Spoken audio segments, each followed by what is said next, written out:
ensem ekoso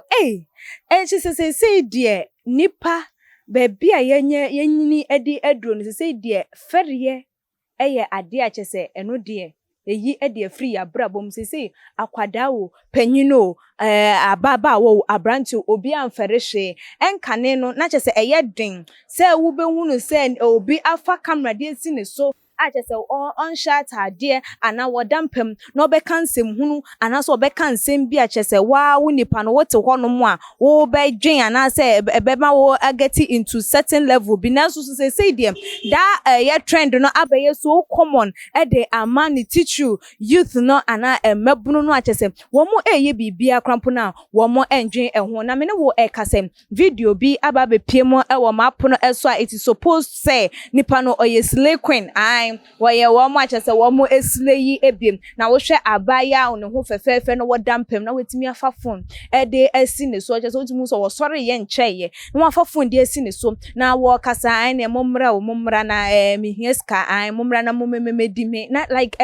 that words anka den se obi betimi de camera asi ne so na waka na wo wie ye watimi asa posti de ato honum obi ebetimi ayeden de phone asi nanim no obeka search words e wa abonten na wo wi o de camera besi ne so na like obeka kasansem no na enye common kra se wo beti sa enoma na so say no ye trend a ye wom no ababa ma na ye so common e de ama dodo na aye common e de ama ewia se chese ni titu ene emabunu no ama chese wo kan na wo ye bibi krampo na wo ndwen ehwo na ebusuafo mo men ko hwe video no emfa embrane e ba ya to a eso. Hello, good morning, boys. Masada, Montre me huswe. Osadiach. Say huswe. There are my nothing. I'm sorry. I'm sorry. I cry. I'm sorry. I cry. When I'm on Broadway, I'm back at cringe. Now I say Jim White. I say Jim. It's when I'm on Broadway. Me how got you maeshi episka na ebusuafo mo akwa hwe video no matie nsem a yenua ba yi eka na chese ahyawo abrabo yi eya abrabo a chese enya de se maame ana se papa ebehwe se ne ba emfa ne ho enkonko rem na susu akwada no enyini eduru empempenso bi a wono ade ope na abrabo no e na wode eye na susu ye busa o se enti se woni be ma beda wo benya sika no eno nko ana adwuma ana se woni be ma beda a obema wuskane no ene ekwan a wobetimi afaso a wobetimi de enya bibi ade ato aduane edi ana eno ne nsembusa chese amadodo na ede ebusa na se ababeto yapno eso a eno ntino ye busa ede ebusa eye emabunu titu ene ema no ewo ekwan a wo mo ede wo mabrabo no efa eye eso ewo mu se obi abekwa bu eye na konta enko ede na nsusu uye video yi de ato ho so wadwen ho ahunu se akwada bi ehwe wotie wono nsusu kokko hunu obeka se yenua ba yi de wo kan ni san ne mememra fa no wo mani skanda mi se mema fa wo krampo na wunya sika ewo mu ene me nkra me ha me ho enkonko pa adwuma bia enkonko gina awia so mbrem na ye meme pa bibi popo chwa bia enfa enhye mensa abra be ma eba no ne me be have eye afa na ne hu sane no awia de me pe no wo de ebe ma me ebusuan de na se ye kire emabunu no eden na se ye ma emabunu no asua nti se sa feriye na enkane na nka ewo ye culture ye norms ye traditions no ananka enkane na ye diso ye bu ye chese esom ye bono se no afa henfa se santete ye no ehe na ede ayeden ye de akwa hye ana se ehe na adru sobon yemfa mbonwan yemfa mawofo no ana nkwada na aso oden na ema wo mu enyini ebebedu sampempeso no mu hu ne se saa enuoma we eye normal ede ema wo mu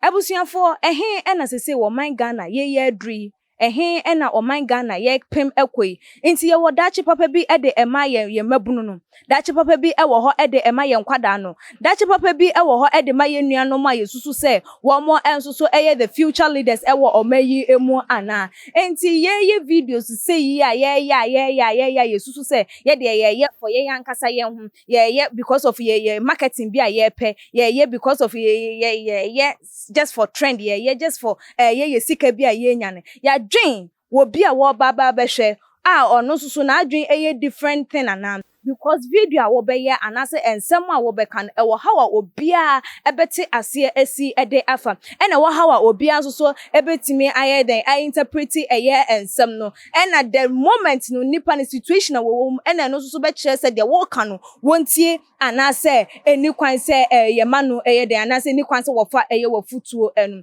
ebusuafo moma ye nhwe na ye ma no etitie mu ne abringing emu no ye nhwe ne yemfa nyamesuro enwura eye nkwada no because e say de pempenso a mabunu no ede wo mo ede ache no eye akono enye ne kwan so a enu ubehunu abaya afefefe achesenka ono susu no okopa adwuma bi eye ya anka wo benya ntino na ne eno anu no wode ne ho akwakwa gina tutu brow joint na ne enam se be ma ne ho kan na eno anu no wanya ne sika wambrem de obi ebenya na a month no within a week na wanya se sika na ntino na eno anu no eno anu eye adwuma wode asi eye ne ho so na so bo no asusu ye de bebo eye adwuma ye fo mpanifo no ebie because nipa no kwakopa adwuma yi ye be ka kire ne sem gise me ne wo dance ansa na mama wadwuma enti wonu wo hwe se adwuma aboso me ne betua meka na gise nipa yi nso ne me dance na wo be mama adwuma yi de ena me kokogina jantra bra na me ko pebe sibra bi ebo am ena ni nyina na na bia enti me nipa ne me dewie na me nya me sika na aboso me ne be so kra sa sika nka betua me nka menya more than that ena eno me nkonko ye be sibra adwuma no sa enya de be sere adwuma ni wo mayi mu nti se adwuma kakra bi ewo ho no ma ene ye no ejisi ye no woda ejisi ye fa woto ejisi ye use no moma ye nti eye san ne no so because ema fm emema nso so fm mema bebre ni adwuma ye obekọ ejisi ye beka che ne se oba besia ye manager we ye CEO no aka che se ejisi me no wo dance obekọ akoto bema wo honom bema no we ye Guyz ejisi me fa woto ansa ne nyina nti no na ne obi ba bema woti efie enye se wo mpa adwuma ye anase enye se wo ye akwadworo na nso so enam se ye condition adwuma wo benya ehunti ne certificate qualify no na so condition da hunti no na enu nti na wo se wonye den won konkope eye braboni bi emfa embo ye besere ye kwan a ye de ye youth no efa so ebra wo mo epa adwuma ne yentete so anya sade asa na wo mo ede wo mo ho ebewura eye ba sibra ne jantra brabo ene de ense emfata no ho emu na enu nti no ye nka asem ye ahyawo abrabo no ye ne kwan so a enu ne da bi ye besere mo se wo ho na aba na wo pe be ma wa contact no wo nkrofo wo so frɛ wom na eja say ye video edit to social media eson because enom na say ye mabunu no bebre because okotie na wo hu de wo kana wo hu ne say enom any the only way on so betimi e dey get man no sex or let's say having an affair with a man or betua wo kana that's not the best way to feed for yourself ebusuafo aha NMDAC wadwen chwefa ensem ni ho no wonso wadwen che no best fa betu eja e wo tuma GH comment section na like videos na share e all the social media platform eso midin e de equia sikapa that's ne yebesane di ehia ebi makram